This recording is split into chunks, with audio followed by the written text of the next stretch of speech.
देवादी देवा जगत्रय जीवा परीसी केशवा विनंती माझी, माझी वाणी तुझी वर्णी गुणनाम, ऐसे देई प्रेम काही कळा. ओम नमो ज्ञानेश्वरा. करुणा करा दयाळा तुमचा अनुग्रह लादलो, पावन झालो चराचरी जयांची क्रिया स्मरण. होय सकळ विद्यांची अधिकरण, तेची वंदू श्रीचरण श्री गुरूंचे ते नमस्कारून आता विठाला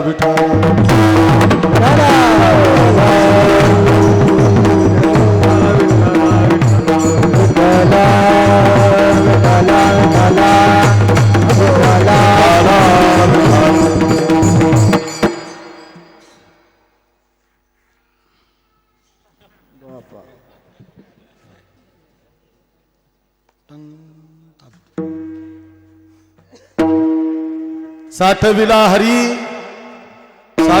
हरी जी हृदय मंदिरी, त्यांची सरली एरझार, झाला सफल व्यापार. अच्छा, पवित्र कीर्तन सेवेसाठी लक्ष देऊन ऐका.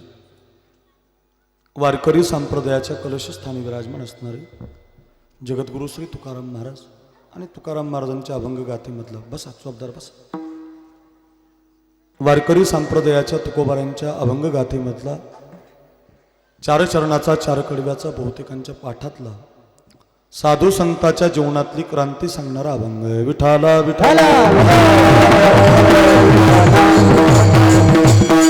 या मृत्यू लोकामध्ये तीन प्रकारचं जीवन आहे, लक्ष देऊन ऐका म्हणजे कळेल. एक साधूचं जीवन आहे, एक तुमचं माझं जीवन आहे आणि एक देवाचं जीवन आहे.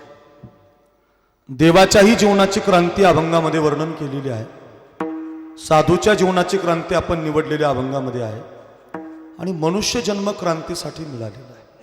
पुन्हा ऐका, तुमचा माझा जन्म क्रांती करण्यासाठी मिळालाय. साधूच्या जन्मामध्ये साधूनं क्रांती केलेली आहे आणि देवाचा जन्म क्रांतीसाठीच असतो. त्यापैकी साधूच्या जन्माची क्रांती आजच्या अभंगात आहे. आपण त्या अभंगाचं अतिशय गोड चिंतन 11 वाजेपर्यंत पाहण्याचा प्रयत्न करणार आहोत. पैकी अल्पसा परिवार आहे आपल्या या ताकडगाव गावाला गेल्या अनेक वर्षाची परंपरा घेऊन भगवान पांडुरंग परमात्म्याच्या कृपाप्रसाद आशीर्वादानं, साधू संतांच्या आशीर्वादानं आपल्या परिसराचं वैभव दगडाच्या टाळामधून गायले अभंग, ज्यांनी जुन्या वारकरी चालींचा ठेवा आपल्याजवळ जतन करून ठेवला, असे आमचे सोपान काका महाराज. आपल्या गेवराई तालुक्याचं वैभव आहे, जुन्या आहे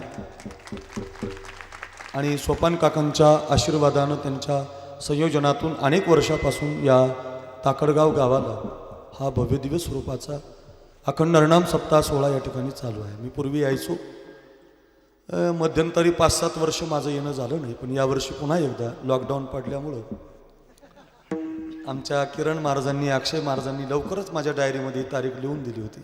त्यांना माहिती होतं पुन्हा बाबा रिकामा राहणार नाही, ते अगोदरच त्यांनी लिहून दिली होती. त्यामुळे यावर्षी येण्याचा योग निर्माण झाला. आपल्या गावचे अक्षय महाराज, किरण महाराज आमच्या संगतीमध्ये असतात. कीर्तनाला गेलं की ते बरोबर येतात, म्हणून त्या संबंधातून काकांच्या विनंतीला मान देऊन अक्षय महाराज, किरण महाराज, आणखी वैभव महाराज, गावातील जी मंडळी आहेत कीर्तन प्रवचन वारकरी संप्रदायाच्या तत्वानं जगणारी, या सगळ्यांच्या संकल्पनेतून यावर्षी बाबा तुमचं कीर्तन असावं असं काल्याचंच कीर्तन मागितलं होतं, पण ते माझं रिकामं नाही. त्यामुळे अगदी हे रात्रीचं कीर्तन करण्याचा योग माझ्या जीवनामध्ये प्राप्त झाला. अतिशय सुंदरचं वातावरण आज आपल्या कीर्तनाला उपलब्ध आहे. महाराष्ट्रातील लोकप्रिय गायक आपल्या गेवराईलाच आता राहायला आले, माझ्याच बरोबर असतात. संगीत अलंकार, भजन सम्राट, तार सप्तकामध्ये ज्यांना आवाज मिळाला आहे, उंच चाली, असं गोड गायन, सहजच असा शेटजेला आवाज लागावा अशी गानकोकिळा महाराष्ट्राचे आमचे संजय महाराज हजारे आज आपल्याला गायनासाठी उपलब्ध आहेत. जोरात टाळी वाजा. महाराजांना माझं अभिवादन आहे, ते आज आपल्या संगतीमध्ये आहेत. तदनंतर सोपान काका असतील, त्यांच्या शेजारी विष्णू महाराज, जगताप महाराज आपल्या सप्ताहाला दरवर्षी हजेरी लावतात. आधी करून गावातील पंचकृषीतील गुणवान टाळकरी मंडळी, अक्षय महाराज, किरण महाराज, उभे असलेल्यापैकी माऊली महाराज, वैभव असेल, सगळी आपण महाराज मंडळी, आपल्या सगळ्यांना माझं कोटी कोटी वंदन आहे. मृदंग सम्राट, मृदंग अलंकार, मृदंग विशारद सुग्रीव महाराज फार गोड वाजवतो, ताकदीचं वाजवतो. अत्यंत छोट्या वयामध्ये मोठं महान त्याचं नाव झालेलं आहे. सुग्रीव आपल्याला वाजवण्यासाठी आज आहे. महाराजांनाही माझं वंदन आहे, त्याच्यासाठी जोरात टाळी वाजवा. सुग्रीव महाराज, हजारे महाराज, विष्णू महाराज, सोपान काका महाराज ही मोठी कलावंत मंडळी आज आपल्याला कीर्तन साथीसाठी उपलब्ध आहे. सगळ्या महाराज मंडळीला माझं वंदन आहे.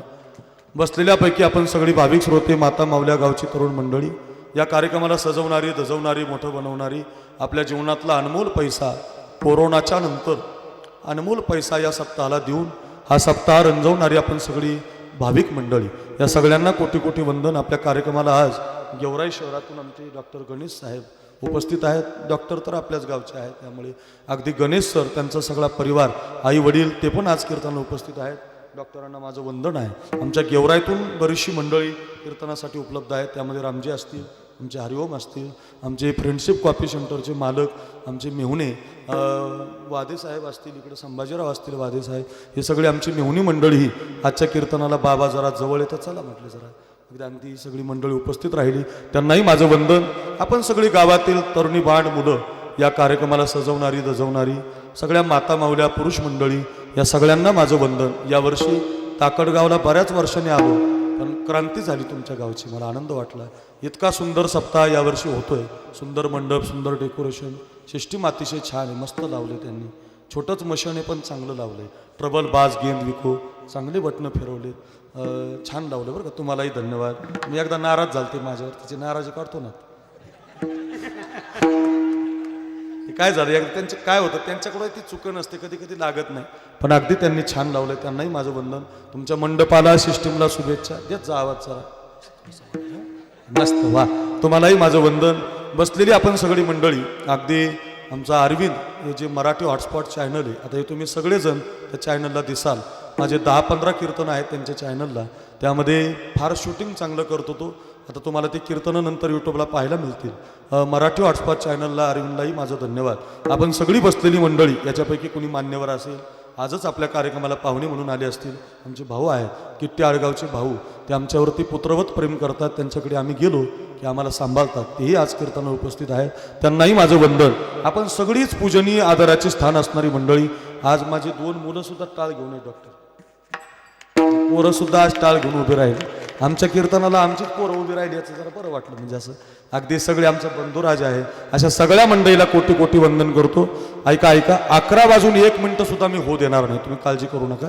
1 तासामध्ये 2 तासाचं कीर्तन देतो, नाना आहे म्हणून. फक्त एक काम करायचं, हाताने टाळी वाजू नका, मुखानं विठ्ठल विठ्ठल काय म्हणू नका, बरं आहे ना? वा, फक्त तुमच्या कानापर्यंत माझा आवाज येतोय. सर्वांगाचे कान करून लक्ष देऊन ऐका. विठाला विठ्ठल,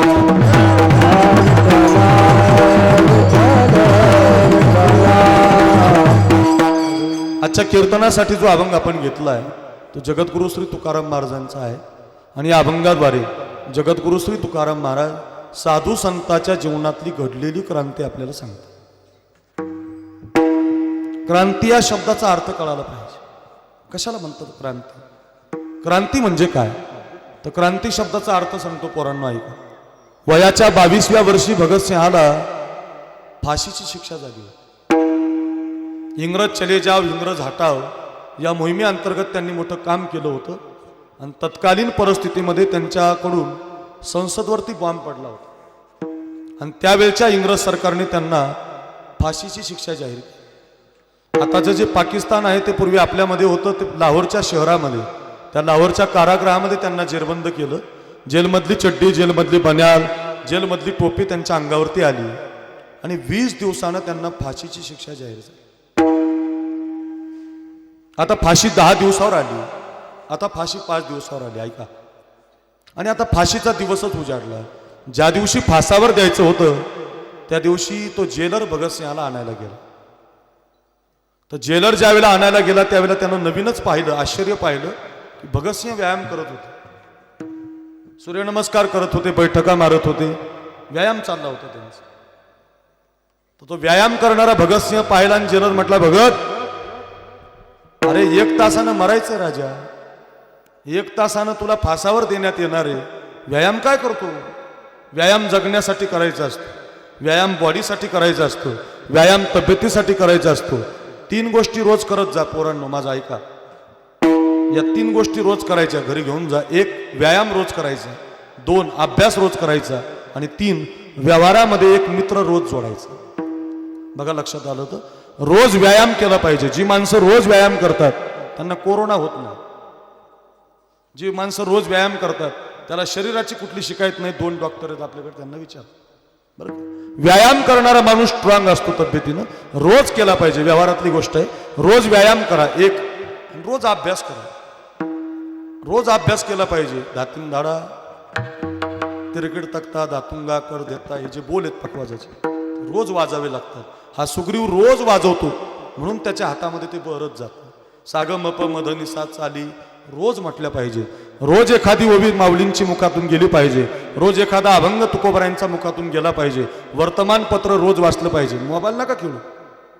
मोबाईल म्हणजे अभ्यास नाही, अभ्यास रोज केला पाहिजे. एखादी ओवी, एखादा श्लोक, एखादं चिंतन रोज वाचलं पाहिजे. रोज अभ्यास केल्यानं ज्ञान वाढतं. माऊली म्हणतात, विषकी आरी पडे समुद्री पायवाट जोडे, एकी वाग्ब्रह्म थोकडे अभ्यास केले. माऊलींची ओवी आहे, घरी घेऊन जा. रोज जर तुम्ही तोळा विष खाल्लं, खाऊ नका. जर खाल्लं तुम्ही तर ते पचन होतं. रोज जर ते छटाक खात गेले तुम्ही तर 1 किलो खाल तुम्ही काही दिवसांनी, ते पचन होतं. समुद्राला कुठं पायवाट होत असते का? पण तुम्ही प्रयत्न केला तर समुद्राला सुद्धा पायवाट होऊ शकते. या जगातले सगळे ग्रंथ कुठं पाठ होत असतात का? ज्ञानोबराय म्हटले सगळं होतं, सगळं अभ्यासे केले. कारण अभ्यास तुका म्हणे. या विश्वातली काही माणसं रोज अभ्यास करतात, आणि जी माणसं अभ्यास करतात ना त्यांचं ऐकण्यासाठी लोक टेप घेऊन रेकॉर्डिंग करायला जातात. पुन्हा ऐका, अभ्यास रोज केला पाहिजे. ज्या क्षेत्रात तुम्ही आहात त्या क्षेत्रातला अभ्यास रोज करायचा, रोज व्यायाम करायचा. आणि एक आणखी महत्वाचं सांगतो, व्यवहारामध्ये उठत बसत असताना एक मित्र रोज जोडायचा. ज्यानं रोज मित्र जोडला त्याला संकट येत नाही. ज्यानं रोज व्यायाम केला त्याला रोग होत नाही. ज्यानं रोज अभ्यास केला त्याला जगामध्ये धनाची कमी नाही. पुन्हा ऐका, म्हणजे ज्याला हे पाहिजे तर नाही व्यवहारात हे करायचं. त्याच्यातला व्यायाम भगतसिंह करत होता. आणि जेलरनं विचारलं होतं, भगत अरे व्यायाम जगण्यासाठी, व्यायाम बॉडीसाठी, व्यायाम शरीरासाठी 1 तासानं तर फासावर जायचं, व्यायाम करून फायदा काय? तर त्या भगतसिंहानं जेलरला उत्तर दिलं. एवढं उत्तर आज ताकडगावनं घरी घेऊन जायचं. या वर्षीचा सप्ताह सफल झाला. ते भगतसिंह म्हटला, जेलर बरोबर आहे म्हटलं तुमचं, व्यायाम करून माझा फायदा नाही, काय मिळणार काय मला? मी तर मरणार आहे. 1 तासानं मला फासावर देणार आहेत, व्यायाम करून माझा फायदा नाही. पण ते काय म्हटले, माझी आई रोज मंदिरातल्या देवाची पूजा करते. मी लहान असल्यापासून आतापर्यंत पाहिलं, मंदिरात तिचा छोटासा देव आहे, त्या देवाची पूजा करते. तर देवाची पूजा करण्यासाठी रोज टोपलीभर फुलं घेऊन येते. आणि ती आणलेली टोपलीतली सगळी फुलं ते देवाला वाहत नाही. मग त्या टोपलीतलं एक ताजं फुल बाजूला काढते, स्वच्छ फुल बाजूला काढते, आणि ताजच फुल ती देवाच्या पायावर वाहते. मग माझी आई मंदिरातल्या देवाला ताजच फुल देताना मी पाहिलेली आहे. माझ्या आईचा देव जेलर मंदिरातला आहे आणि माझा देव भारत माता आहे. मग माझ्या भारत मातेसाठी जर मला जायचंय तर मी असा सुकलेला बनून कसा जाऊ, नाराज बनून कसा जाऊ? असा फ्रेश बनून मी जाणार, मी ताजा बनून जाणार, मी व्यायाम करून जाणार. चंद्र सूर्य असेपर्यंत लोक भगतसिंहाला विसरू शकत नाहीत का? त्यांनी क्रांती केली महाराज. मी क्रांती शब्द सांगतो तुम्हाला. क्रांती, चंद्रशेखर आझाद क्रांती. शिवाजी राजांच्या पुतळ्याला हार घालून कीर्तनाची सुरुवात आहे का? क्रांती केलेली आहे. जी माणसं क्रांती करत असतात ना त्यांची फोटो आपल्या घरामध्ये लावलेली आहेत आपण. पुन्हा ऐका, क्रांती शब्दाचा अर्थ तुम्हाला कळाला. तुम्ही प्रश्न विचारला पाहिजे, महाराज मला तुम्ही अभंगाच्या सुरुवातीलाच आम्हाला सांगितलं की साधू संतांची क्रांती आजच्या अभंगात आहे. मग साधूनं काय क्रांती केली तर त्याची क्रांती अशी आहे महाराज, जगाला उडवणारा काळ साधू संतानं परत लावला. जगकाल खाया आम्ही माथा दिला पाया, आम्ही माथा दिला पाया, माथा दिला पाया.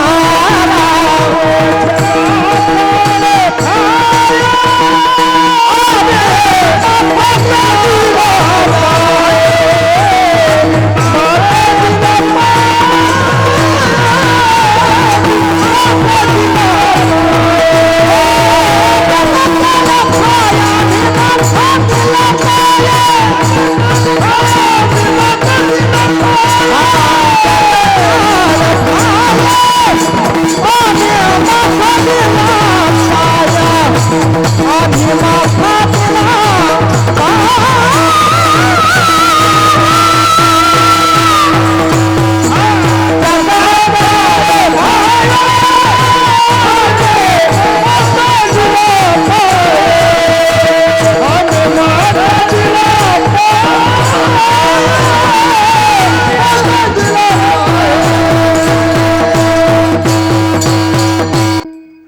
सगळा काळ खाई आम्ही माथा दिला पाय. धुमाचा आवाज कमी कर तिकडचा, पण पुढील आवाज पाहिजे, म्हणताना द्यायचं, कमी नाही करायचं, म्हणताना द्यायचं. जगाला उडवणारा काळ महाराज म्हणतात आम्ही तो परत लावला. गेल्या मार्च महिन्यामध्ये कोरोना आलेला आहे. या वर्षीचा मार्च लागायला लागला. थोडासा कमी झालता तर पुन्हा आता सुरू झाला. पुन्हा एकदा कीर्तनं बंद होतात की काय तशी परिस्थिती आली आता. बरं नाही ना, ऐका काय, गेल्या वर्षी मार्च पासून कोरोनानं धुमाकूळ घातलाय. माझा प्रश्न आहे तुम्हाला, लोक कोरोनामुळे घरात येत कमी मरू नये म्हणून घरात येत. हा काका काय वाटतं तुम्हाला विष्णू महाराज? लोक कोरोनामुळे घरात येत कमी मरू नये म्हणून घरात येत. मरू नये, वा, मी मरू नये म्हणून घरात. 450 वर्षापूर्वी डॉक्टर तुकोबरायांना माहिती होतं हे 2020ला कोरोना येणार. किती वर्षापूर्वी माहिती होतं? 450 वर्षापूर्वी. आणि 450 वर्षापूर्वी तुकाराम महाराजांनी शिट्टी नाही वाजू द्यायच्या, कमी राहू द्या आवाज. ऐका 450 वर्षापूर्वी तुकाराम महाराजांना माहिती होतं की 2020ला कोरोना येणार आहे. तुकाराम महाराजांनी त्याच्यासाठी एक अभंग लिहिला आणि तो 2020ला कामी आला. नोहे तुझा हा परिवार, नीट लक्ष देऊन ऐक, कमी राहू द्या आवाज. हा काही वाढू नको आवाज, काय नाही, कमी राहू, फक्त शिट्टी वाजून नको. नोहे तुझा हा परिवार,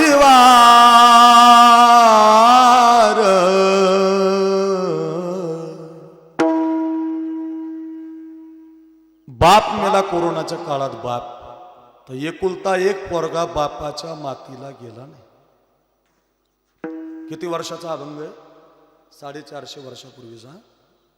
नोहे तुझा हा परिवार. अहो लाडानं लेकी वाढवल्या, लाडानं श्रीमंत केल्या, 2-2 एकर जमिनी गेवराईच्या हायवेच्या विकल्या आणि आपल्या मुलीची लग्न थाटामध्ये बापानं लावली. श्रीमंताच्या घरात मुली दिल्या. अरे बाप कोरोनामध्ये गेला तर पोरगी बापाला पाहायला सुद्धा आली नाही महाराज. नोहे तुझा हा परिवार, द्रव्यदारा क्षण भंगूर, शरीर जायाचे ठेवणे. काळ कधी कुणासाठी थांबत नाही. श्वासाश्वासाने, मिनिटाला प्रत्येकाचं आयुष्य घेऊन चाललाय. कोरोनाच्या काळात काय, कोरोना असला काय नसला काय, घडी घडी काळ वाट याची पाही. अजून किती आहे अवकाश, आजा मेला पणजा मेला, बाप मसना गेला. देखत देखत नातू पंतू तोही तैसा झाला. उठा उठा जागा पाठी, भयाले मोठे. मरावं लागतं पण हाच काळ आमच्या साधू संतांनी परत लावला महाराज. म्हणून तुम्ही बघा, विश्व माऊली ज्ञानोबरांची संजीवन समाधी आहे आळंदीला. आपण आळंदीला गेलात ना, ज्या माऊलींच्या समाधीला तुम्ही कपाळ लावता ती आपल्याला समाधी दिसते, पण ती समाधी नाही, तिथं साक्षात ज्ञानोबराय आहे. आपल्याकडे जसे नगद नारायण महाराज झाले, भगवान बाबा झाले, वामनभाऊ महाराज झाले, तसे विदर्भामध्ये एक संत झाले, त्यांचं नाव गुलाबराव महाराज. ते गुलाबराव महाराज 2ही डोळ्याने अंध होते. माझ्याकडे बघा, 2ही डोळ्याने अंध होते. आणि माऊलीला ती आई म्हणायची, माऊलीची कन्या बनायची. मी माऊली माझी आई आहे म्हणायची आणि मी माऊलीची मुलगी आहे म्हणायची. तर माऊलीची मुलगी झाल्यामुळं कानातलं घालायचे, गळ्यातलं घालायचे, कपाळभर कुंकू लावायचे, डोक्यावर पदर घ्यायचे, मुलीसारखंच राहायचे. काय प्रेम केलं बघा माऊलीवर. मी ज्ञानेश कन्या आहे म्हणायची, मी माऊलीची मुलगी आहे, मी माऊलीची मुलगी आहे, माऊलीची मुलगी आहे. 2ही डोळ्याने अंध होते. ऐका, कपाळभर कुंकू लावायचे, डोक्यावर पदर घ्यायचे, गळ्यातलं घालायचे, कानातलं सुद्धा घालायचे. तुम्हाला त्यांचा फोटो पाहायचा असेल तर माऊलींच्या मंदिरामध्ये बारीला लागल्यावर त्यांचा फोटो आपल्याला पाहायला मिळतो. ते गुलाबराव महाराज एक दिवस मधल्या गाभाऱ्यामध्ये बसले होते मंदिरात भजन करत. 2ही डोळ्याने अंध होते आणि माऊलींची पूजा करायला पांगारकर नावाचे एक इतिहासकार आले होते. जो कोणी इतिहासातला तज्ज्ञ आहे त्याला माहिती आहे, पांगारकरांनी ज्ञानोबा तुकोबारांचं चरित्र लिहिलेलं आहे. फार विचारवंत व्यक्ती होता. ते पांगारकर पूजा करायला आले होते डॉक्टर, आणि पूजा चालू झाली तर माऊलींची पूजा करताना नियम असा आहे, कितीही श्रीमंत व्यक्ती आला तर त्याच्या बोटातली अंगठी काढावी लागते. माऊलींची पूजा करायची असेल तर बोटातली अंगठी काढावी लागते. माझ्याकडे बघा, ते माऊलीची पूजा पांगारकर करायला लागले आणि नेमकं बोटातली अंगठी काढायचं विसरले. पूजा चालू झाली आणि चालू पूजेमध्ये त्यांना कोण म्हणणार की आता अंगठी काढा? एवढा मोठा विचारवंत माणूस, आता काय करायचं? पूजा तर चालू झाली. ऐका, मधल्या गाभाऱ्यामध्ये दोनही डोळ्याने अंध असणारे गुलाबराव महाराज बसले होते. माऊलींची पूजा चालू होती आणि त्या मधल्या गाभाऱ्यातून अंध असणाऱ्या गुलाबराव महाराजांनी आवाज दिला, पांगारकर, ओ पांगारकर. मंदिर एकदम स्तब्ध झालं. कोण आवाज देतोय? तो म्हटले अंध व्यक्ती आवाज देतोय. पांगारकर आतून म्हटले, काय हो? काय नाही म्हटले, तुमच्या बोटातली तेवढी अंगठी काढा, माझ्या माऊलीच्या पायाला ती अंगठी टोचते. कोण म्हणलंय? तुम्हाला लक्षात आलं ना? कोण म्हटलं? दोनही डोळ्याने अंध असणारे गुलाबराव महाराज म्हटले. याचा अर्थ असा, त्यांना समाधी दिसत नव्हते, डायरेक्ट ज्ञानोबराज दिसत होते. जोग महाराजांनी माऊलीच्या समाधीवरती माळ मांडली, ती माळ गळ्यात घातली असं नाही, ते त्यांनी माऊलींच्याच हातात माळ दिली. घाला माळ माझ्या गळ्यामध्ये. हैबत महाराजांना आजही माऊली दिसतात. तुम्हाला आजही अनुभवायचं असेल तर माऊलींची 108 पारायणं आजान वृक्षाच्या झाडाखाली करा, मनोभावे ज्ञानोबराय तुम्हाला दर्शन देतात. तुकाराम महाराजांना सुद्धा ज्ञानोबराय दिसले. म्हणून माऊलीच्या मंदिराच्या गाभाऱ्याचं जे काम आहे ते जगद्गुरु श्री तुकाराम महाराजांनी केलेलं आहे. तुकाराम महाराज गरीब नव्हते बरं, श्रीमंत होते. ते जरा नीट ऐकत जा. तुकाराम महाराजांनी मंदिर बांधलेलं आहे माऊलीचं. मग कमी श्रीमंत असतील का? मंदिर बांधणारा माणूस काय गरीब असतो का? त्यांनी मधल्या गाभाऱ्याचं काम केलेलं आहे. तुम्ही गेले कधी आळंदीला तर माऊलीच्या मधल्या गाभाऱ्यामध्ये असा संगमरवरी दगडावर लिहिलेलं आहे की हे मंदिराचं बांधकाम, या गाभाऱ्याचं बांधकाम जगद्गुरु श्री तुकाराम महाराजांनी केलेलं आहे. याचा अर्थ असा की संजीवन समाधी तुकोबारायांना दिसली, हैबत बाबांना दिसली, गुलाबराव महाराजांना दिसली. जेवढे म्हणून साधू झाले त्यांना ज्ञानोबराय दिसले. याचा अर्थ असा की आजही त्यांनी काळाला परत लावलं. जगद्गुरु तुकाराम महाराजांचं प्रत्येक वर्षाला वैकुंठ गमन आहे, काळ परत लावला. नाथ महाराजांचं पैठण जवळ आहे आपल्याला, षष्टीला आपण त्यांचा जलसमाधी सोहळा करतो, काळ परत लावला. जी संत जेवढी जन्माला आली त्या सगळ्या संतांनी काळ परत लावला. म्हणजे मरण माझे मरून गेले, जन्म आणि मृत्यू ठेवला नाही. म्हणून त्यांची घरामध्ये आपल्या फोटो येते, त्यांची क्रांती झाली. महाराज 10.25 आकड काटा गेला, लक्षात आलं. आमच्या माणसानं केलेली क्रांती तुम्ही आम्हाला भगतसिंहाच्या रूपानं सांगितली. साधूनं काळ परत लावला, ही साधूच्या जीवनाची क्रांती आहे, लक्षात आलं. पण ही क्रांती करण्यासाठी साधूनं नेमकं कुठलं साधन वापरलं? महाराज ते साधन आपल्याला सांगतात अभंगाच्या पहिल्या चरणात.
साठविला हरी. काय झालं? काळ परत लावण्यासाठी, क्रांती करण्यासाठी साधन असं वापरलं. विश्वाचा मालक हृदय मंदिरामध्ये साठव. आता हे साठवणं म्हणजे पोट कापून देव घालायचं नसतो, नीट ऐका. काय आपण सावता महाराज नाही बा, विळा घेतला आणि पोट कापलं आणि देव घातला, मरून जाऊ आपण तसं करायला गेलो तर जमणार नाही.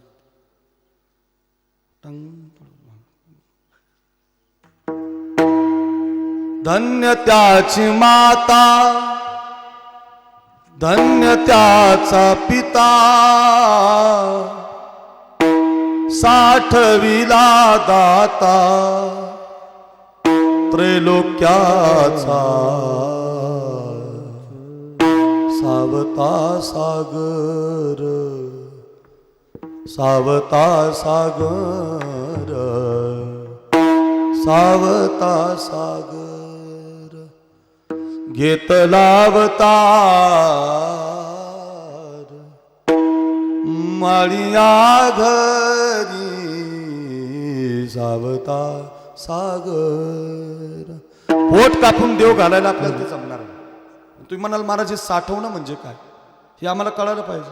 साठवणं शब्दाचा अर्थ काय? देव साठवला, देव साठवला म्हणजे आपल्याला तर पोट कापून देव घालता यायचं नाही, मग आम्ही कसं करायचं?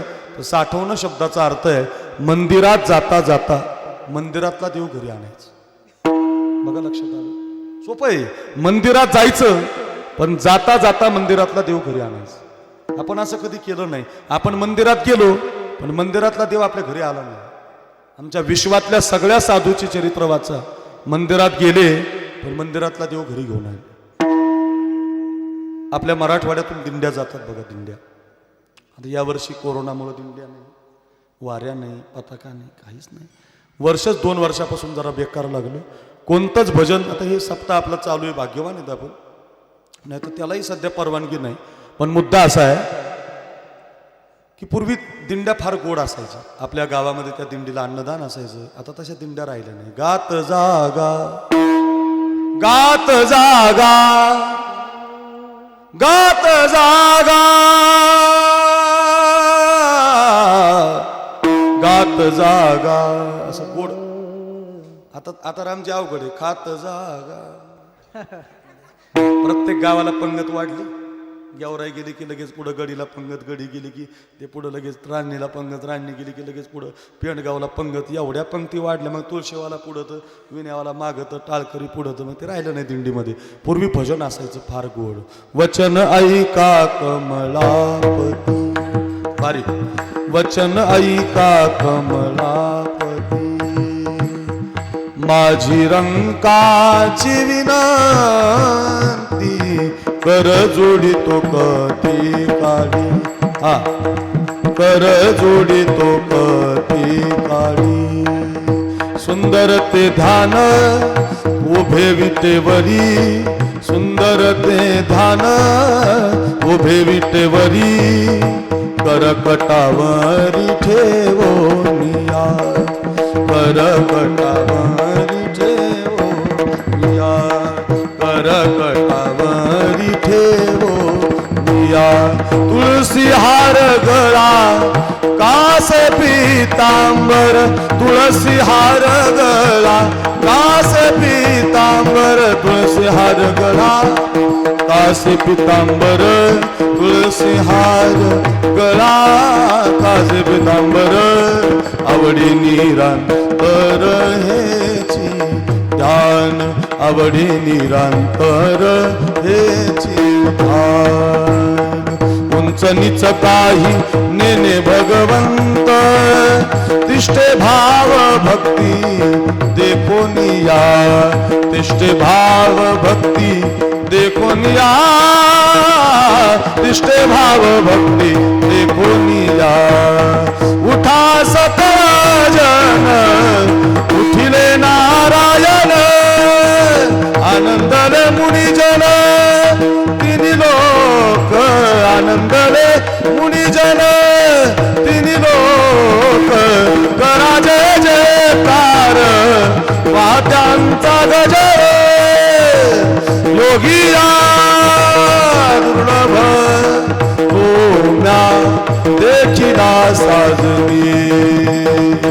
पाहता पाहता मना न पुरे धनी, देखिला देखिला माये देवाचा देव.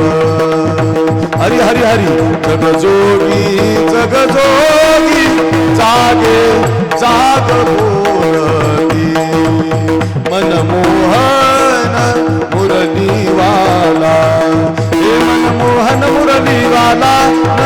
चाल बेला मनमोहन मुरलीवाला नंदा चाल बेला. हे वचन ऐका कमलापतीपासून गवळणीपर्यंत एक एकच अभंग म्हटलो आपण. असं एका दमात 2-4 तास म्हणता येईल. जाऊ द्या. हे असं भजन करत दिंडी चालली होती माझ्याकडे बघा. आणि ती दिंडी परभणी जिल्ह्यातल्या गंगाखेड नावाच्या गावाला गेली. माझ्याकडे बघा. उदाहरण फार महत्वाचं आहे. पहिल्या चरणासाठी आहे. कोणी म्हणावं आम्ही देव साठवला, कुणाला म्हणण्याचा अधिकार आहे साठविला हरी जी हृदय मंदिरी. आणि कशाला म्हणतात साठवणं. ऐका रे. दिंडी परभणी जिल्ह्यातल्या गंगाखेडला गेली होती. गावामध्ये भजन पाहिलं आणि त्या गावाला एक छोटीशी जनाबाई नावाची मुलगी जन्माला आली होती. लहान. त्या मुलीनं ती दिंडी पाहिली आणि बापाला विचारलं, बाबा ही दिंडी कुठं चालली. आई लहानपणी गेलती तिची. तर बापानं सांगितलं, अगं जना, विश्वाचा मालक पंढरपूरला राहतो, त्याच्या दर्शनाला चालली. मग बाबा त्या दिंडीमध्ये आपण गेलं तर चालेल जना. बापानं त्या जनाबाईची गोधडी बांधली. माझ्याकडे बघा. दरमजल दरकोस करत तिला पंढरपूरला नेलं. चंद्रभागेचं स्नान झालं. पहिल्यांदाच ती बारीला लागली होती. लहान होती. विश्वाच्या मालकाच्या समोर आली आणि पांडुरंग परमात्मा तिनं डोळे भरून पाहिला. पाहिल्याबरोबर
वा. हजारे महाराज वन्स मोर चालत नाही बरं का आपलं. वा काय गोड आवाज असा सहजच जात होत. वा. हृदयबंदी खाना केला आत विठ्ठल कोंडीला.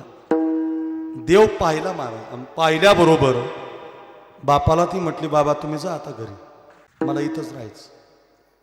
हे महाराष्ट्रात फक्त जनाबाई म्हटली म्हणून आमच्यासारखे कीर्तनकार जातात देवाला पाहायला, पण देव पाहायला कीच घरी येतात. म्हणून लई कोणावर विश्वास ठेवू नका. पुन्हा ऐका. भक्त कशाला म्हणतात, जनाबाई कशाला म्हणतात, संत कशाला म्हणतात. का बरं त्या जनाबाईचं चरित्र कीर्तनात आलं. कारण असं झालं महाराज. देव पाहिला. पाहिल्याबरोबर बापाला म्हटली, बाबा तुम्ही घरी जा आता, मला हाच पांडुरंग पाहायचा. असं कोण आहे महाराज जगात. विषय तो त्यांचा झाला नारायण, नावडे जन धन माता पिता. बाबा तुम्ही जा आता. बापाचं मुलीवर फार प्रेम असतं बरं का. जेवढे म्हणून बाप, ज्या बापाला मुलगी आहे तो बाप भाग्यवान आहे. ज्या बापाला मुलगी नाही ना तो दुर्भाग्यच बाप आहे महाराज. खरंच सांगतो. मुलगी असली पाहिजे. त्या मुलीच्या जन्माचं स्वागत केलं पाहिजे. फार गरजेचं आहे आजच्या काळामध्ये. बापाचा मुलीवर फार जीव असतो महाराज. नांदायला जरी गेली ना ती तरी बापाच्या हृदयात ती असतेच. आणि मुलगी जरी नवऱ्याच्या घरी असली तरी तिचं एक हृदय बापाजवळ असतं. फार प्रेम असतं तिचं. एक अलौकिक वेगळं नातं. स्वतंत्र कीर्तन होईल त्याच्यावर, जाऊ द्या. बापाचं मुलीवर विशेष प्रेम आणि मुलीचं बापावर विशेष प्रेम. असा कोणता बाप आहे की तो मुलीला सोडून जाऊ शकतो. ती म्हणते जा बाबा आणि ती मुल, असा बाप जाईल का. बापानं एकादशीचा मुक्काम केला माझ्याकडे बघा, द्वादशीचा केला, काल्याचा केला, पोरगी ऐकत नाही, मागं चल जाणार नाही बाबा मला नाही यायचं. बाप हुशार होता. हुशार बाप त्याला म्हणतात की आपल्या मुलाचा हात चांगल्या हातात देतो. एवढं माझं वाक्य घरी घेऊन जा.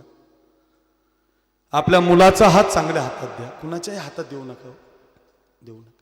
आपल्या पोराचे हात सध्या वाईट हातात पडलेत. Ketan, king, tiger, Wazir, Baba, Hira, Goa, Bristol, gold flake, classic, उडंगरम, पनामा, कोंबडा, मजूर. आपल्या पोरांच्या हातात मोबाईल आला, पुन्हा सारखा मोबाईलच आहे. इतका नाद लागलाय महाराज, सारखा मोबाईल आहे. हात चांगल्या हातात द्या, माझी विनंती आहे तुम्हाला. तुमच्या शिकणाऱ्या मुलाला मोबाईल देऊ नका, शिकणाऱ्या मुलीला मोबाईल देऊ नका. वाईट आहे महाराज, माझा राग नका येऊ देऊ तुम्हाला, पण खरंच सांगतो हात चांगल्या हातात द्या. हात जर चांगल्या हातात दिला नाही तर हात बिघडून जाईल महाराज.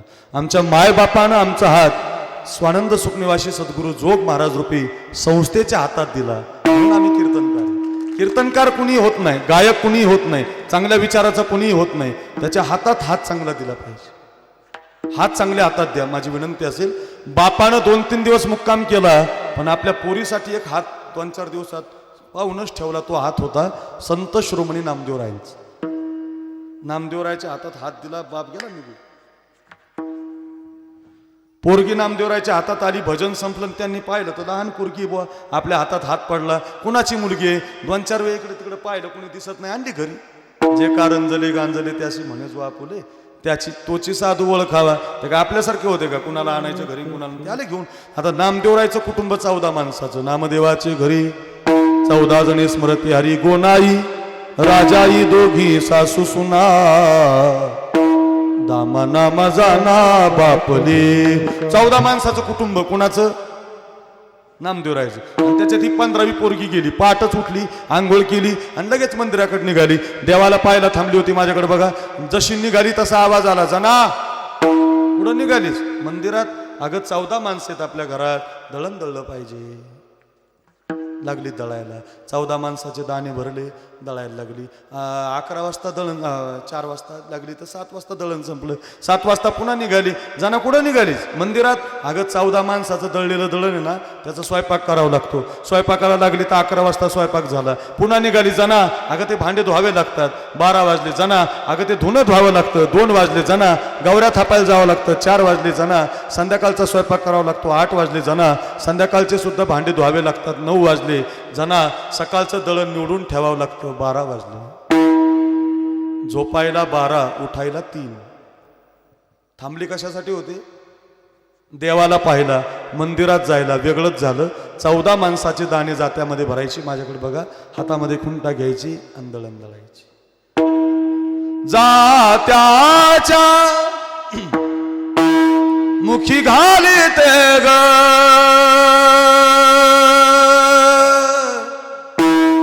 मोत्याचे दाणे. 3 वाजता दाणे भरायची, कुंटा हातामध्ये घ्यायची. सुंदर माझे जाते ग फिरते बहुतुकी, ओव्या गाऊ कौतुके तू ये रे बा विठ्ठला. सासू आणि सासरा दिरहा तिसरा, ओव्या गाऊ भ्रतारा तू ये रे बा, तू ये रे बा, तू ये रे बा. मला यायला वेळ नाही. ये ग विठाबाई माझे पंढरीचे आई, ये गा तू माया बापा पंढरीच्या राया. आवाज द्यायची. तोडी रागात मारवा मालकंस भूपेश्वरी. आता एवढे म्हणायला वेळ नाही आपल्याला. अशी मस्त आवाज द्यायची. देवा ये रे, मला तुझ्याकडे यायला वेळ नाही. दळताना म्हणायची, गवऱ्या थापताना म्हणायची, ऐका ऐका, सगळं काम करायची. झोपायला 12 वाजायची, उठायला 3 तासाची झोप मिळाली. परिणाम असा झाला तर जनाबाईच्या केसामध्ये वा झाले. वा तुमच्या ताकडगावमध्ये काय म्हणतात त्याला? आजी वाज म्हणतात ना. होतात का इकडे? आता बंद झाले सध्या. कामं नाही राहिली. कामं पूर्वी झोपायलाच 12 वाजायचे आईला आमच्या, आणि उठायला 3. इतकं काम असायचं, त्यामुळे त्या घामातून वाज मला यायचं. ते जनाबाईच्या केसात झाले डॉक्टर. आणि आता विठ्ठलाला काळजी पडली, माझ्या जनाईच्या केसात वा झाल्या. तिला आई नाही, बापाला सोडलं, 14 माणसाचं दळण दळते, 14 माणसाचे कपडे धुते, मंदिरात यायला वेळ नाही, वात झाल्या, आता काय करावं? मग विश्वाच्या मालकानं 2:30 वाजता वीट सोडली. 2:45ला रुक्मिणीच्या महलात गेला. आपले 10:30 वाजल्यामुळं रुक्मिणीची साडी नेसला, कपाळावरून कुंकू लावलं, डोक्यावर पदर घेतला. ऐका ऐका, असं मस्त विठाबाई झाला आणि ऊ मारायला बाई लागते ना, बाई झाला. जनाबाईच्या झोपडीवर आला, तिची चूल पेटवली, उकळतं पाणी तयार केलं, तिला स्नानगृहात आणलं, आपल्या हाताने केसावर पाणी घातलं, सगळे केस धुवून काढले. मग तरीसुद्धा त्या वा राहिल्या. आपल्या गेवरायला 10च्या सयेली दुकाने, त्याच्यात 10च्या 4 फण्या येतात. आता बुधवारच्या बाजारामध्ये हरमाल 10 रुपये, त्याच्यात 10-20 फण्या येतात. त्याच्यात त्या 2 तयार केल्या. जनाबाईच्या केसात विठाबाईनं फणी घातली, माझ्याकडे बघा, आणि फणीनं तिच्या केसातल्या अशा वा बाजूला केल्या. तरी आमचे बाबा म्हणायचे अशा बारीक बारीक लिखा राहिले, लिखा लिखा. फणी सुद्धा फेकून दिली बुवा आता.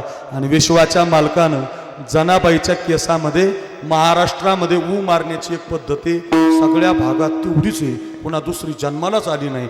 तीच पद्धत वापरली. उजवा हात माझ्याकडे बघा, सुग्रीव महाराज आपल्याला ऊ मारायची. माईकचा असं माईक थोडा जवळ घ्या, चाटीमध्ये नख घाला, बघा जमते का आम्हाला, जरा लक्ष द्या. विश्वाच्या मालकानं असा उजवा हात जनाबाईच्या केसात घातला. माझ्याकडे बघा, या उजव्या हाताच्या अंगठ्याच्या नखानं एक एक ऊ, एक एक ऊ, एक एक ऊ म्हणजे बाजूला काढायचा. चांगला एकदा तिच्याकडे बघायचा, माझ्या जनाबाईच्या केसात जाते काय असं म्हणायचा. डाव्या हाताचा अंगठा असा तयार ठेवायचा, या नखावरची ऊ रागानं या नखावरती मांडायचा आणि रागानं तिला वा नखदंताची तोडली फणे, नाव गाली तो चक्रपालिया.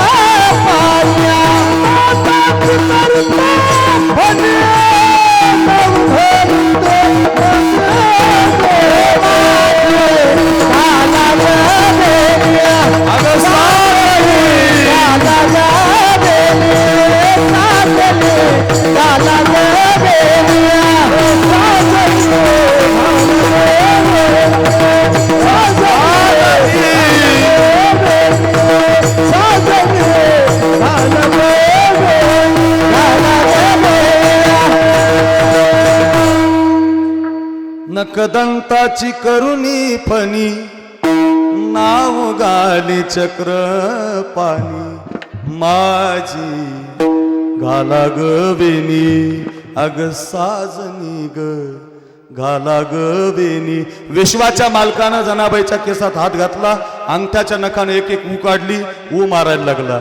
देव आता तिला दळण देऊ लागला. जनाई करते हरि भजना, जनाई करते हरि भजना. आवाज द्या, आवाज. हरि भजना,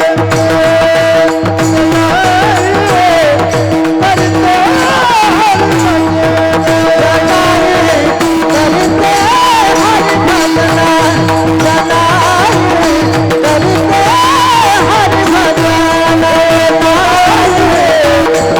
करते हरि भजना.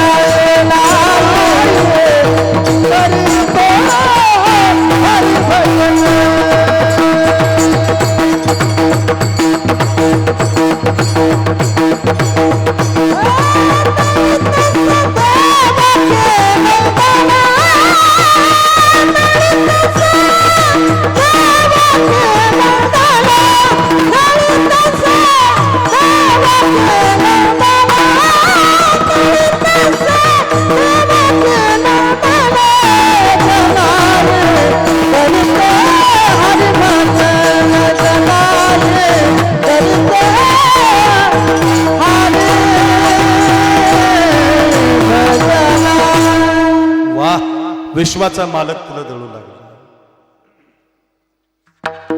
ओव्या गाऊन स्वरात दाशी जनीच्या घरात,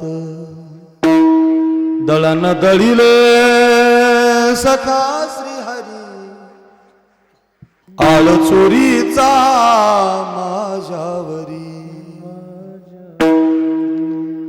असाकार विठ्ठला तू माझ्या मुळावर मुळावर मुळावर गावकरी पुजारी मज देती सुळावर असाकार विठ्ठला तू माझ्या मुळावर गावकरी पुजारी मज देती सुळावर कुठं गेली तुझी जादूगिरी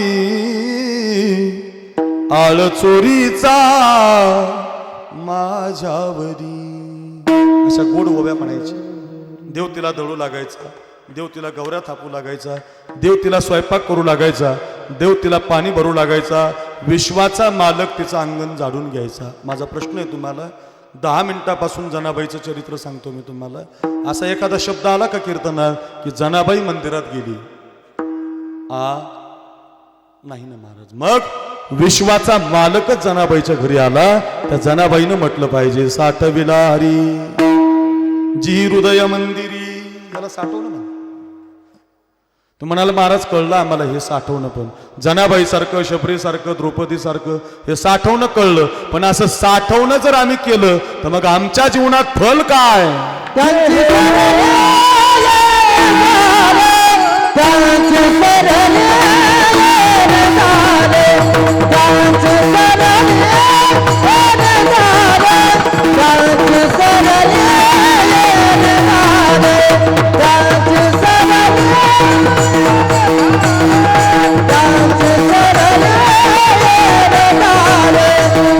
ऐका फळ ऐका फळ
आता काय घडलं परमात्मा साठवल्याचा परिणाम देव साठवल्याचा परिणाम तो जनाबाई सारखा शबरी सारखा द्रौपदी सारखा सुदाम्यासारखा देव जर साठवला तर त्यांची सरली रझार आता यावंच लागतं राहावंच लागतं जावंच लागतं हा विधी राहिला नाही मग झाला सफल व्यापार जन्म मृत्यूचा व्यापार सफल झाला कुणी पण म्हणू नये हे आपल्या सप्ताहामध्ये योगायोगानं 19 फेब्रुवारी आली होती तसं 19 फेब्रुवारीचंच कीर्तन पोरांनी मला मागितलं होतं पण ते आता 2-4 कीर्तनं बाहेर असल्यामुळं ते वेळ मिळाला नाही पण आपण छत्रपती शिवाजी महाराजांच्या पुतळ्याला रोज हार घालता आणि कीर्तनाची सुरुवात करता फार आनंद वाटला महाराष्ट्रातल्या प्रत्येक सप्ताहात आता याची गरज आहे बरं का महाराष्ट्रातल्या प्रत्येक सप्ताहाच्या पत्रिकेला शिवाजी महाराजांच्या फोटोची गरज आहे कारण मराठा माळी कुणबी धनगर मराठा ब्राह्मण मुसलमान मांग सगळ्या समाजाची माणसं एका मंडपात आणून सगळ्यांना शिवस्वराज्य शिकवणारा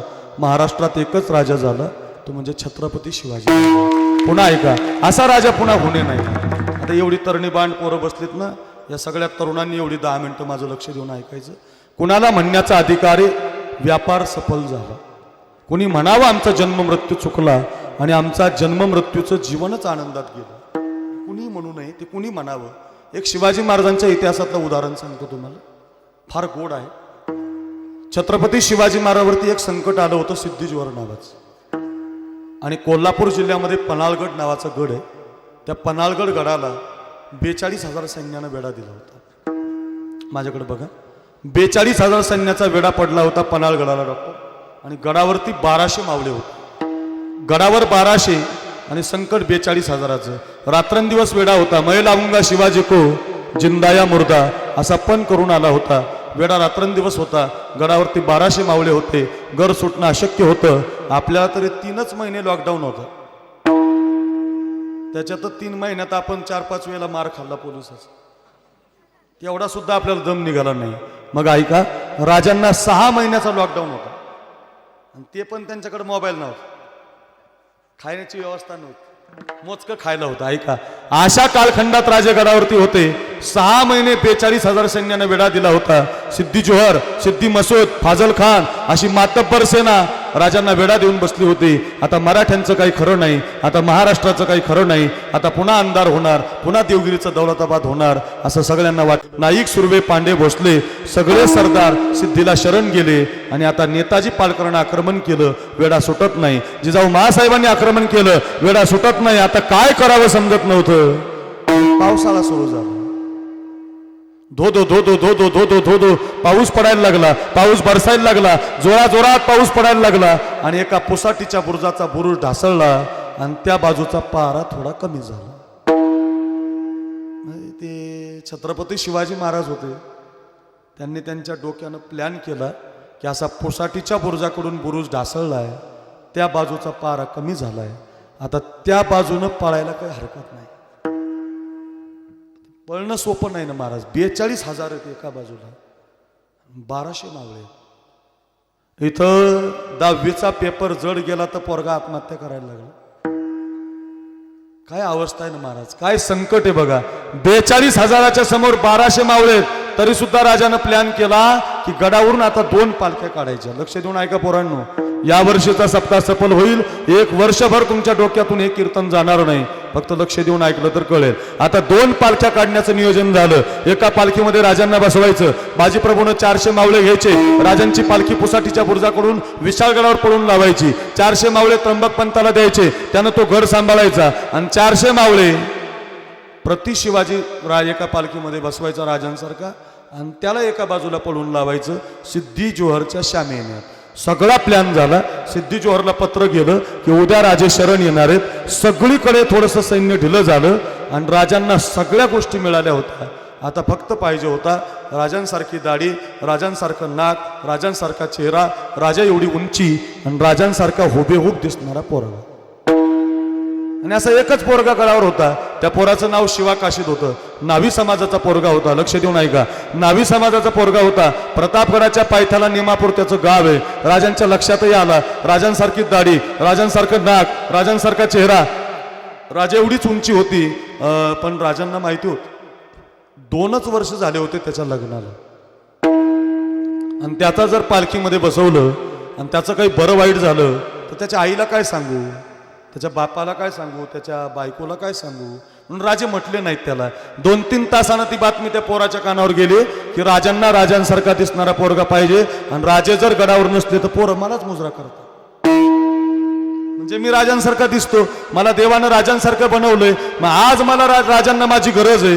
राजे मला का म्हणत नाही. रात्री 12 वाजता तो पोरगा राजांच्या महलात गेला आणि राजाला त्यानं मुजरा केला. राजा घ्या मुजरा, राजा घ्या मुजरा. राजा म्हटलं कशासाठी रे मुजरा? ए शिवा, कशासाठी मुजरा? पोरगा म्हटला राज मला तुमच्याकडे काहीतरी मागायचंय. राजा म्हटले माग, काय पाहिजे? राजा म्हटलं, पोरगा म्हटलं देताल ना, मागून तर बघ. राजा एकच पाहिजे मला, मला द्या राज. तुमच्या डोक्यावरचा मुकुट घालण्यासाठी धडाधड शिरं पडतील तेवढा मुकुट माझ्या डोक्यावर चढवा. 6 महिन्यापासून तुमच्या अंगावर कपडे घालताना पाहतो, तेवढे कपडे माझ्या अंगावर चढवा. तुमच्या कमरेचा शेला मला बांधायला द्या. तुमच्या कमरेची भवानी तलवार मला लावायला द्या. आणि राजे तुमचं तेवढं छत्रपती शिवाजी महाराज नाव मला द्या. मी बसतो राजा या पालखीत. राजा मी बसतो या पालखीत आणि मी जातो राजा या पालखीमध्ये बसून. राजांच्या डोळ्याला अश्रूची धार लागली आणि राजा म्हटले अरे येड्या, मुकुट मिळेल, कपडे मिळतील, तलवार मिळेल, शेला पण मिळेल, एवढंच काय रे शिवा, माझं छत्रपती नाव सुद्धा मिळेल. पण हे घालून तुला जिथं जायचं ना शिवा, तिथनं परत नाही यायचं. ए शिवा, अरे घालून जिथं जायचं तिथनं परत नाही यायचं. पोरगा म्हटला मग राजा त्याच्यासाठी तर मागतो, असा जर मेलो तर शिवा नावी म्हणून मरल, पण तुमचा मुकुटन कपडे घालून जर मेलो तर छत्रपती शिवाजी राजा मेला म्हणून मरल. राजा द्या मुकुट, द्या राजा, द्या कपडे. काय इतिहास आहे महाराज. अरे हा इतिहास आमच्या पोरांना शिकवा. हिंदू मुस्लिमाची दंगल शिकू नका, कुणाचं भांडण शिकू नका, कुणा जातीचा द्वेष शिकू नका. हे शिकवा आमच्या मुलांना. ही शिवजयंती आमची. एक नाभी समाजाचं रक्त मराठा समाजावर प्रेम करत होतं, एक माळी समाजाचं रक्त मराठा समाजावर प्रेम करत होतं, एक ब्राह्मण समाजाचा बाजीप्रभू राजांसाठी मारायला तयार होता, एक मुसलमान मदारी मेहतर राजांसाठी मारायला तयार होता, एक मोहम्मद सईद नावाचा मुसलमान राजांच्या घोडा सांभाळायचं काम करत होता. हे आमच्या पोरांना शिकवा. हिंदू दंगल करू नका, भांडण करू नका. तो इतिहास काही कामाचा नाही. आता ते नाही शिकायचं आम्हाला. हे शिकायचंय की आमच्यात भांडण करू नका, माळीन कुणबीन वंजारीन हे भांडत बसू नका, याच्यात काल तुमचा घालू नका. हे शिकायचं रे आपल्याला. एक पोरगा म्हणत होता राज द्या, मी जातो राज. काय इतिहास. एका पालखीमध्ये त्याला बसवलं आणि एका पालखीमध्ये राजे बसले. ऐका पोरांनो, दोन बाजूला दोन पालख्या गेल्या. ज्या पालखीमध्ये राजे होते ना, त्या पालखीतले राजे रडत होते की आता माझ्या शिवाचं काही खरं नाही. आणि ज्या पालखीमध्ये शिवा होता, तो शिवा मात्र हसत होता की आता मी मेलो तरी चालेल, माझा राजा विशाळ गडावर गेल्याशिवाय राहणार नाही. काय प्रेम आहे महाराज. अशी मैत्री करा रे पोरांनो, अशी मैत्री करा. एक पोरगा म्हणत होता राजा आता मी मरायला तयार आहे, तुम्ही पोहोचतो व्हा. आणि राजा म्हणत होते आता माझ्या शिवाचं काही खरं नाही. आता वेडा 100 पावलावर, आता वेडा 50 पावलावर, आता वेडा 20 पावलावर, आता वेडा 10 पावलावर. आता वेड्यातच पाऊल घुसलं होतं रे. दोन बाजूला दोन पालख्या पळत होत्या. वाऱ्यासारखी बातमी आली की हा राजा नाही. सिद्धी जोहर 1, फाजल खान 2, सिद्धी मसूद 3, अशा 3 तलवारी शिवा नाव्याच्या अंगावरती चालून आल्या. राजा नाही म्हणून त्याच्या बोटाचे तुकडे केले, त्याच्या हाताचे ऊसाच्या कांड्या एवढे तुकडे केले, त्याच्या मांडीचे तुकडे केले, त्याच्या पायाचे तुकडे केले, त्याच्या पोटाचे तुकडे केले रे. त्याचं डोकं फोडलं, त्याचे डोळे बाजूला काढले, एका पोत्यामध्ये ते सगळं मांस भरलं, गाठ बांधली त्या मांसाची आणि राजांना सप्रेम भेट पाठवलं ते मांस. ज्या दिवशी राजांनी ती गोणी सोडली आणि राजांनी ते शिवाचे बारीक बारीक तुकडे पाहिले, तर आग्र्याच्या भेटीमध्ये आपल्या लेकराला सोडून आलेला राजा रडला नव्हता. आदिलशाही पळवताना राजा रडला नव्हता. मुघलशाही, कुतुबशाही, निजामशाही या सत्तेच्या विरोधात लढताना राजा रडला नव्हता. आपला बाप शहाजी राजा गेला तेव्हा सुद्धा रडला नव्हता. पण माझ्या मैतराचे अंगाचे बारीक बारीक तुकडे पाहिले आणि आता माझा बाळ सखा, माझा मित्र मला कधी मिळणार. राजे ढस ढसार दुभंगली धरणी माता, फाटले आकाश गे. दुभंगली धरणी माता, फाटले आकाश गे. कधी भेटणार माझा बाल सखा गे.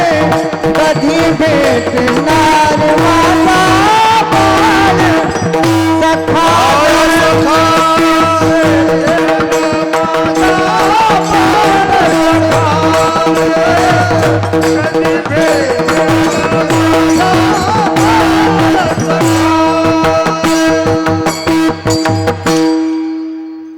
दुभंगली धरणी माता, फाटले आकाश ग. कधी भेटणार माझा बाळ सखा. त्याचे ते तुकडे पाहिले, त्याचे ते डोळे पाहिले, त्याचं ते मांस पाहिलं. राजांनी विचार केला की आता हे मांस त्याच्या आईला कसं दाखवायचं, त्याच्या बायकोला कसं दाखवायचं, त्याच्या गावाला कसं दाखवायचं.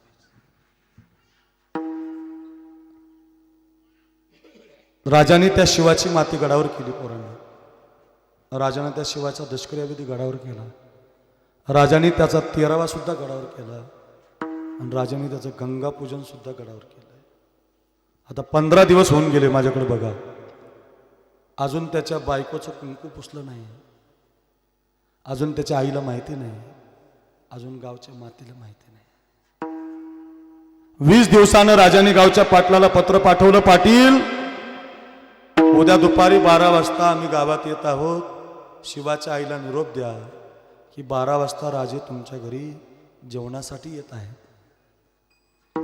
पाटलानं शिवाच्या आईला जाऊन सांगितलं, आई उद्या दुपारी महाराष्ट्राची दौलत तुमच्या घरी येणार आहे. इतका आनंद झाला त्या आईला. तिला वाटलं, बाई राज माझ्या घरी येणार म्हटल्यावर माझा पोरगा पण येणार.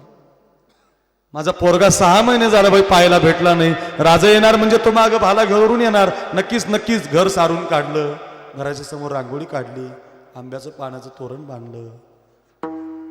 काय माहिती होती तिला की माझा पोरगा आता राहिला नाही आणि राजा आता तेच सांगायला येणार आहे. अरे कुणी म्हणावं आमची एरधार संपली, कुणी म्हणावं आमचा व्यापार सफल झाला. तरुणांनो कीर्तन ऐकताय तुम्ही, ऐका, हे घरी घेऊन जा. फार महत्वाचं उदाहरण असेल. राजाने 10 घोडेस्वार घेतले आणि राजे गावच्या वेशीला आले.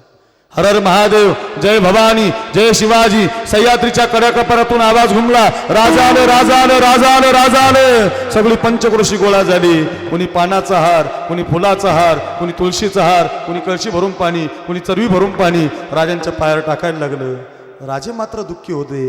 आता धनगराच्या आळीला, राजा आता अमक्या आळीला आल्याची बातमी मिळाली आणि शिवाच्या आईनं आपल्या ठेवणीतली नऊवार साडी बाहेर काढली. सुनबाई, ही साडी नेसा, कपाळभर कुंकू लावा, डोक्यावरती पदर घ्या, आरतीचं ताट तयार करा, कापूर घ्या, गंध घ्या, कुंकुम तिलक घ्या. राजांना आरती करायची, तुम्हाला राजांना कुंकुम लावायचे. राजे येत आहेत आपल्या घरी.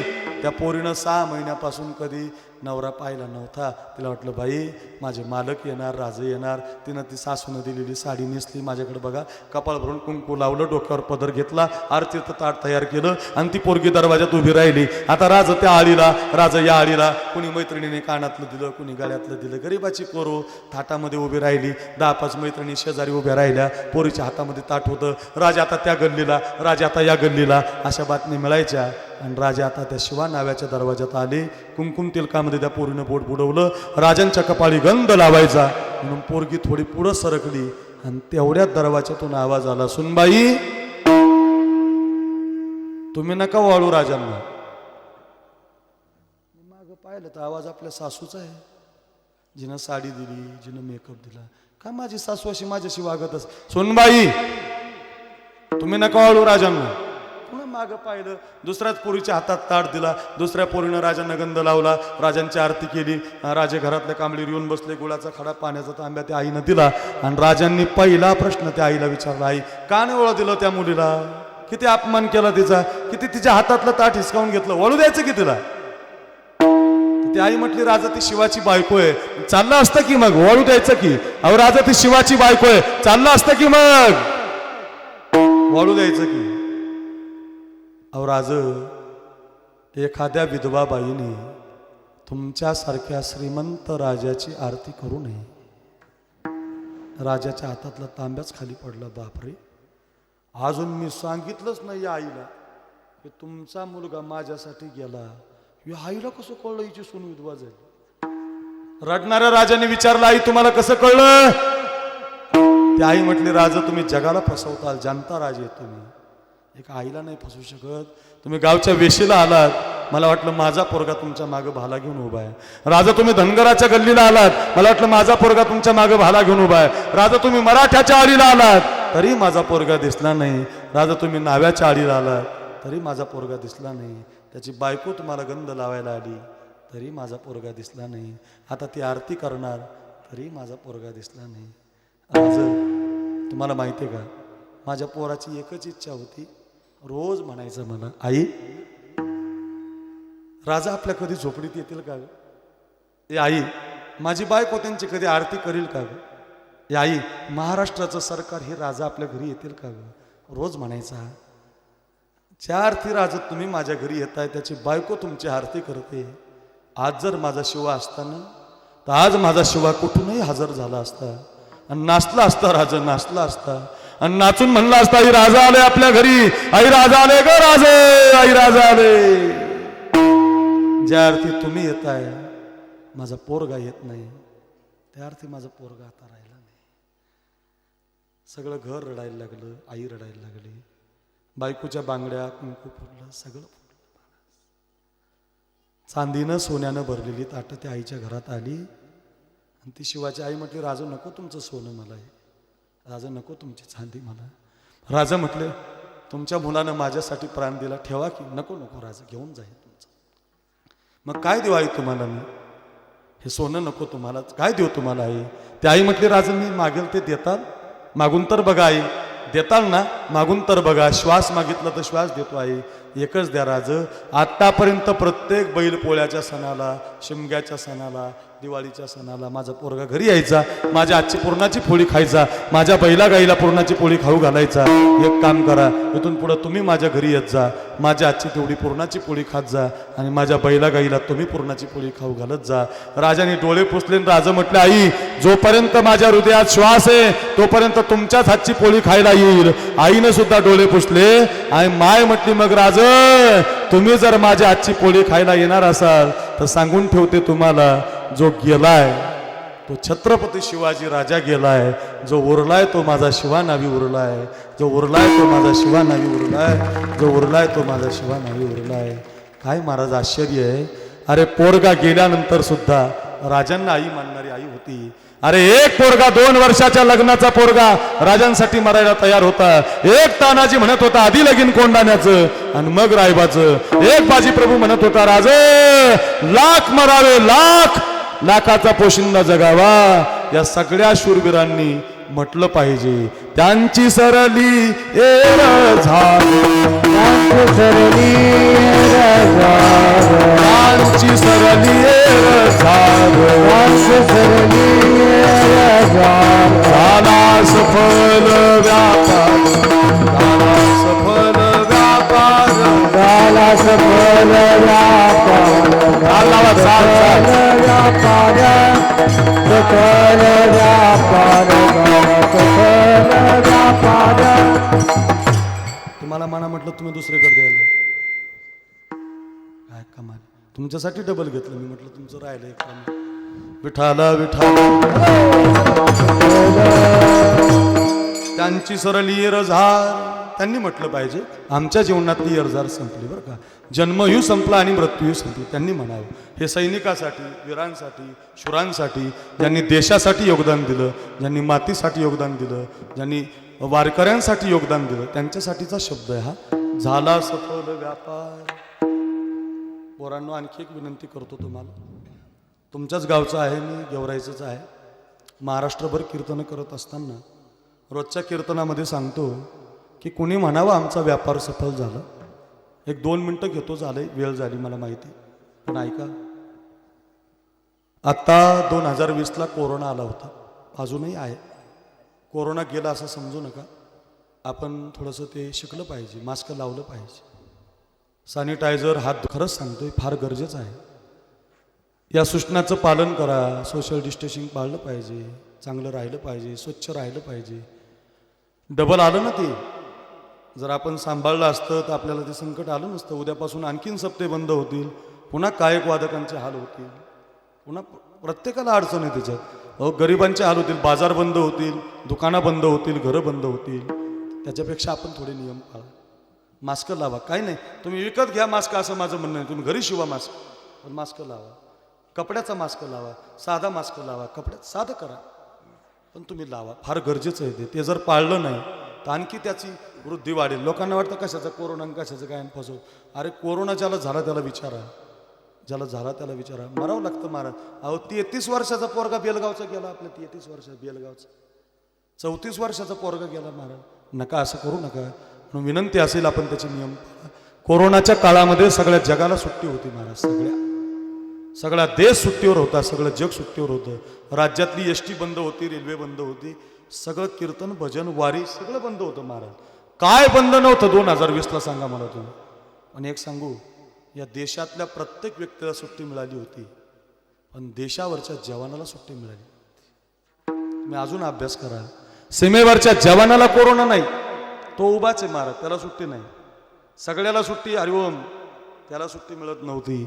मार्च महिन्यामध्ये कोरोना आला होता आणि मार्चच्या पहिल्या आठवड्यामध्ये एक ऋषिकेश जोंधळे नावाचा पोरगा 2 वर्षापूर्वी सीमेवर लढायला गेलता. 2018ला 18 वर्षाचा होता. जोंधळेवाडी नावाचं गाव आहे कोल्हापूर जिल्ह्यात. त्या जोंधळेवाडीचा तो ऋषिकेश बापाला म्हणत होता, बाबा मला सीमेवर लढायला जायचं. तर बाप त्याला म्हणत होता, अरे येड्या 60 एकर जमीन आहे आपल्याला, एका एकरमध्ये 100 टन ऊस निघतो. बीड जिल्हा नाही तो. 2-4 वर्ष दुष्काळ पडला आणि 2-4 वर्ष आलं. लाल माती आहे राजा आपली, आपल्याकडे लोक पैलवान व्हायला येतात. तू कुठं चालला सीमेवर तिकडं? नाही बाबा, जिंदा रहने की मौसम बहुत है मगर जान देने की रुत रोज आती नहीं. हुस्न और इश्क दोनों को रुसवा करी, ये जवानी जो खून में नहाती नहीं. आज धरती बनी है दुल्हन साथियों, अब तुम्हारे हवाले वतन साथियों. बाबा मला सीमेवर लढायला जायचं बाबा, तुम्ही काही म्हणा पण मला जायचं. 2018ला मे महिन्यामध्ये आपल्याच महाराष्ट्रातला कोल्हापूर जिल्ह्यातल्या जोंधळेवाडीचा ऋषिकेश जला होता. 18, 19 आणि 20 2 वर्ष गावाला आला नव्हता. मार्च महिन्यामध्ये सुट्टी मिळाली होती आणि आता निघायचं तर कोरोना आला होता. प्रत्येक जण आपापल्या जागेवर थांबलेला होता. कोणालाच कुठं जाता येत नव्हतं. 2-3 महिन्याचा लॉकडाऊन गेला आणि दिवाळीच्या सुट्टीला पुन्हा एकदा 25 सैनिकांना सुट्टी जाहीर झाली आणि त्याच्यामध्ये त्या ऋषिकेश जोंधळेचं नाव आलं. त्यानं ती लेटर, त्यानं ते पत्र गावाला पाठवलं आणि गावामध्ये बातमी आली की 2 वर्षानं ऋषी आता गावाला येणार आहे. ऐ गुजरने वाली हवा जरा मेरा इतना काम करेगी क्या, मेरे गाँव जा मेरे दोस्तों को सलाम दे. वही थोड़ी दूर है घर मेरा, मेरे घर में है मेरी बूढ़ी माँ. मेरे माँ के पैर को छू के तो उसे उसके बेटे का नाम दे. संदेश आते हैं हमें तड़पाते हैं, तो चिट्ठी आती है कि पूछ जाती है कि घर कब आओगी, लिखो कब आओगी, कि तुम बिन ए घर सूना सूना है. ओ ला ला ला ला ला ना ना ना ना ना ना. वाऱ्यासारखी बातमी गावाला आली. बाप आनंदी झाला. 2 वर्षांनी मुलगा पाहायला मिळणार. आईनं तर दिवाळीच्या सणाच्या सगळ्या वस्तू बनायला सुरुवात केली. गावातल्या मित्रांना माहिती झालं आपला मित्र गावाला येणार. अरे ते ताकडगाव सारखं सुंदर गाव होतं. इतका सुंदर सप्ताह चाललाय ना आपल्या गावाला. लॉकडाऊनच्या काळामध्ये सुद्धा आपण एका विचाराने एकत्रित आलात. आपल्या जीवनातला अनमोल पैसा या कार्यक्रमाला लावलात. ऐका रे मायबाप, असाच एक विचार गावामध्ये होता. गावातल्या पोरांनी आता ऋषीच्या मिरवणुकीची तयारी केली. एक विनंती करतो ऐका. महाराष्ट्रामध्ये अक्रूर महाराज साखरे नाव असं तुम्ही यूट्यूबला टाकलं की 40 कीर्तन आहेत माझे. रोजच्या कीर्तनामध्ये एक तरी जवान मी सांगतो. कधी केशव गोसावी आहे, कधी संभाजी यशवंत कदम आहे, कधी ऋषिकेश जोंधळे आहे. असा एकही जवान नाही तो मी सांगितला नाही. रोज कीर्तनात सांगतो जवानासाठी काम करतो.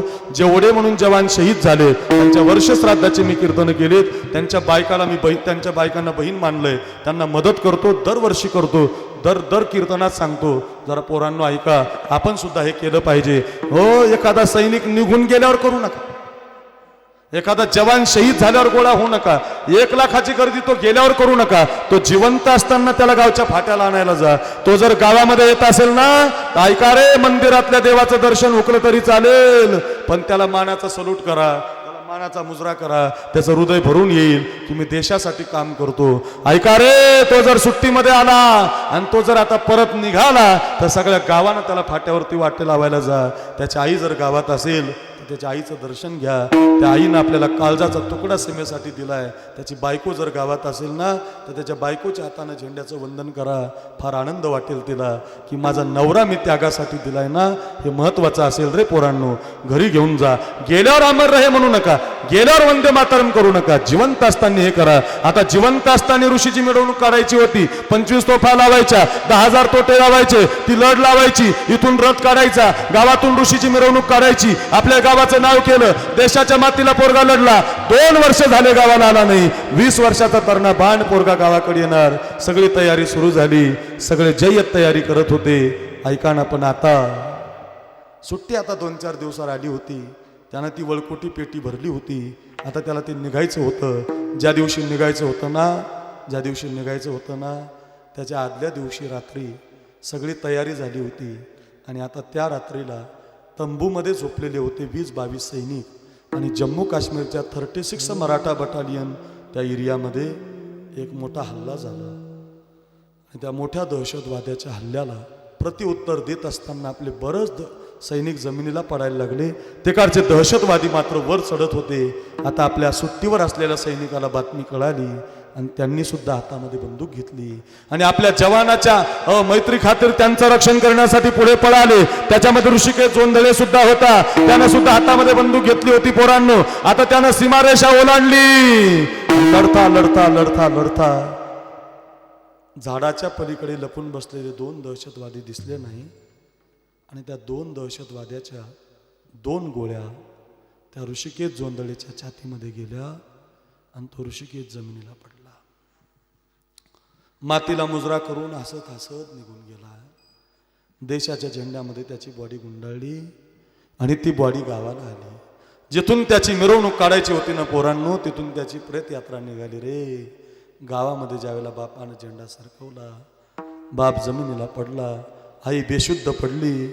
एकच बहीण होती रे त्याला, वर्षा नावाची, 17 वर्षाची होती. आता लग्न करायचं होतं बहिणीचं, जवळ आलं होतं तिचं लग्न, म्हणून आता सगळं घर आनंदी होतं. 2 वर्षापासून राखी बांधली नाही भावाला, म्हणून तिनं चांदीची राखी बनवून आणली होती. आता ती बहीण भावाच्या हातामध्ये राखी बांधत होती. कोण सांगणार हो त्या बहिणीला, अशा मृत हाताला राखी बांधत नसतात. कोण सांगणार तिला की तुझा भाऊ आता राहिला नाही?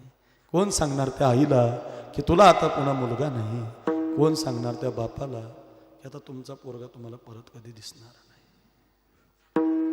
कुछ याद उन्हें भी कर लो जो लौट के घर ना आए, जो लौट के घर ना आए. ऐ मेरे वतन के लोगों, जरा आँख में भर लो पानी. जो शहीद हुए हैं उनकी जरा याद करो कुर्बान. जब घायल हुआ हिमालय, खतरे में पड़ी आजादी. जब तक थी सांस लड़े वो, फिर अपनी लाश बिछा दी. संगीन पे धर कर माथा, सो गए अमर बलिदानी. जो शहीद हुए हैं उनकी जरा याद करो कुर्बान. देशाच्या मातीसाठी 20, 25, 35, 38, 40, अरे हे का वय जाण्याचं आहे का? या वयामध्ये छातीवर गोळ्या झेलतात, मातीसाठी मुजरा करून जातात. त्या सैनिकानं म्हटलं पाहिजे, झाला सफल व्यापार विठोबार कुमार.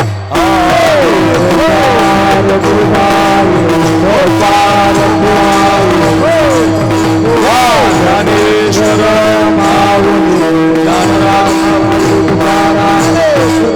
झार झाला सफल व्यापार. कुणी म्हणावं व्यापार सफल झाला, कुणी म्हणावं आम्ही देव साठवला. कधी 11, 11:15 वाजले आपल्याला कळालं नाही. तुमच्या डोळ्यातून अश्रूच्या धारा लागल्या. बरीचशी दगडासारखी माणसं रडली. त्याचा अर्थ असा आहे, हे कीर्तन तुम्हाला पसलेलं आहे, हे कीर्तन घरी घेऊन जा. याच्यातली जनाबाई शिका, याच्यातला सैनिक शिका, याच्यातली द्रौपदी शिका, याच्यातला भगतसिंह शिका, याच्यातले गुलाबराव महाराज शिका, काहीतरी शिका. याच्यात तुम्ही जे शिकाल ते 1 वर्षभर तुमच्या डोक्यामध्ये राहील, 1 वर्षभर तुमच्या डोक्यातून जाणार नाही. की अक्रूर महाराज आले होते आपल्या गावाला, त्यांनी दिलं होतं, हे घरी घेऊन जा. पुन्हा पुन्हा समस्त ग्रामस्थ मंडळी ताकडगाव या तरुणांना धन्यवाद देतो. असा सप्ताह करत जा. असंच या आमचे किरण महाराज, आमचे अक्षय महाराज, वैभव महाराज, आपल्या गावात आता ही तरुणी बांड पोरं चांगल्या प्रकारानं तयार झालेली आहे. कोणी पखवाजात, कोणी गायनात, कोणी कीर्तनात, सगळ्या गोष्टीमध्ये कोण कीर्तनकार कसा बोलतो, काय त्याची क्वालिटी आहे, कोण गायक कसा आहे हे त्यांना कळतं. म्हणून आता तुम्ही सगळ्यांनी त्यांच्या मार्फत अशी महाराष्ट्रातील मंडळी आणत जा. सगळ्यांनी त्यांना एका विचारानं मदत करा. काय होतं, चांगल्या विचाराची माणसं गावामध्ये आली, चांगली श्रीमंत म्हणजे विचारानं श्रीमंत, बरं का, पैशानं नाही, विचाराच्या श्रीमंतीची माणसं गावात आली की गावातली तरुणी बांड पोरं व्यसनाच्या पलीकडे जातात. त्याला चांगलं ऐकण्याची सवय लागते. डॉक्टर ऐकणं चांगलं असलं पाहिजे आणि क्वालिटीचाच माणसाकडून ऐकलं पाहिजे. चांगली माणसं आणत जा. प्रत्येक वर्षी असा सप्ताह करा. या वर्षीचा सप्ताह ताकडगावचा गेवराईसारख्या शहरात झाला असं वाटतं. इतका सुंदर सप्ताह आपल्या गावाला होतोय ना, असा सप्ताह दरवर्षी टिकला पाहिजे. म्हणून असे प्रयत्न करा. आमचे अक्षय महाराज आहेत, किरण महाराज आहेत, ही मुलं आमच्याबरोबर असतात. पोरं माझ्या गाडीमध्ये फिरलेली आहेत. त्यांनी सगळं वैभव माझं पाहिलेलं आहे. माझ्या गाडीमध्ये 2-2, 3-3 वर्षापासून ही मुलं असतात. महाराष्ट्रातला जिल्हा तालुका आमच्या कीर्तनाचा राहिला नाही. रोज कीर्तन आहे. हे आमचा अभिमान नाही सांगत तुम्हाला, पण हे करत असताना या मुलांनी ते आमचं वैभव पाहिलेलं आहे. विनंती केली, महाराज काही करा गाड्या, पण यावर्षी तुम्ही गावात तारीख द्या. आणि त्या संबंधातून यावर्षी येण्याचा योग आला, आनंद वाटला. असाच सप्ताह करत जा. आणखी असा बहरदार सप्ताह वाढत वाढत गेला तर नक्कीच आपल्या गेवराई तालुक्यात ताकडगावचं नाव अध्यात्माच्या उंचीवर गेल्याशिवाय राहणार नाही, अशी विनंती करतो. आपलं हे गाव म्हणजे आता हे माझं घरच आहे. डॉक्टर असतील, अक्षय महाराज, सगळी महाराज मंडळी ही माझ्यावरती पुत्रवत प्रेम करणारी आहेत. आज तुम्ही आलात डॉक्टर, फार आनंद वाटला. आमचं कीर्तन तुम्हाला ऐकायला मिळालं.